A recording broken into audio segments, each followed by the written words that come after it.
যদি কোনো লোক এই জ্যোতিষশাস্ত্র বা রাশিফল এগুলো নিজের সাথে মিলিয়ে দেখে, হতে পারে প্রত্যেক দিন অথবা প্রতি সপ্তাহে একদিন।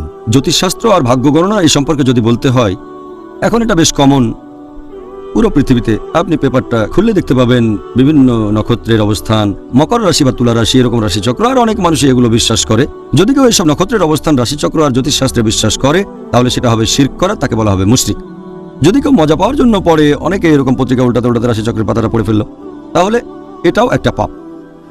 কারণ আমাদের নবী মুহাম্মদ সাল্লাল্লাহু আলাইহি ওয়াসাল্লাম বলেছেন, এটা আছে সহিহ বুখারীতে, খণ্ড নম্বর 2, হাদিস নম্বর 1038, মুহাম্মদ সাল্লাল্লাহু আলাইহি ওয়াসাল্লাম ফজরের নামাজ শেষে পেছন ফিরে বললেন যে আল্লাহ বলেছেন, কিছু লোক আছে যারা আমাকে বিশ্বাস করে আর কিছু লোক আছে আমাকে বিশ্বাস করে না।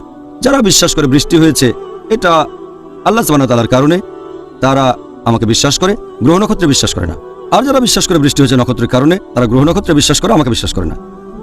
এছাড়া আরও একটা হাদিস মুসনাদ আহমেদে, খণ্ড নম্বর 2, হাদিস নাম্বার 9536, প্রিয় নবী মুহাম্মদ সাল্লাল্লাহু আলাইহি ওয়াসাল্লাম বলেছেন, যদি কেউ ভাগ্য গণনাকারীর কাছে যায়, যে ভবিষ্যৎ বলে আর তাকে বিশ্বাস করে, সে বিশ্বাস করে না মুহাম্মদ সাল্লাল্লাহু আলাইহি ওয়াসাল্লামকে, আমাকে বিশ্বাস করে না।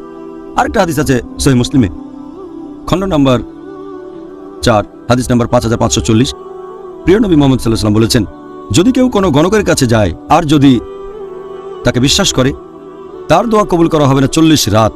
তাহলে ভাগ্য গণনা আর জ্যোতিষশাস্ত্রকে নিন্দা করা হয়েছে ইসলামে। আল্লাহ বলেছেন সূরা মাইদা অধ্যায় 5 আয়াত নম্বর 90, ইয়া আইয়ুহাল্লাযীনা আমানু হে মুমিনগণ, ইন্নামাল খামরু ওয়াল মাইসিরু নিশ্চয় মদপান ও জুয়া খেলা, ওয়াল আনসাবু ওয়াল আজলামু মূর্তি পূজার বেদী ও ভাগ্য নির্ণায়ক স্বর, রিজসুম মিন আমালি শাইতান এগুলো সব শয়তানের কাজ। ফাজতানিবু লাআল্লাকুম তুফলিহুন। এগুলো থেকে বিরত থাকো যাতে সফল হতে পারো। তাহলে ভাগ্য গণনা হচ্ছে শয়তানের কাজ, এটা থেকে বিরত থাকবো যাতে সফল।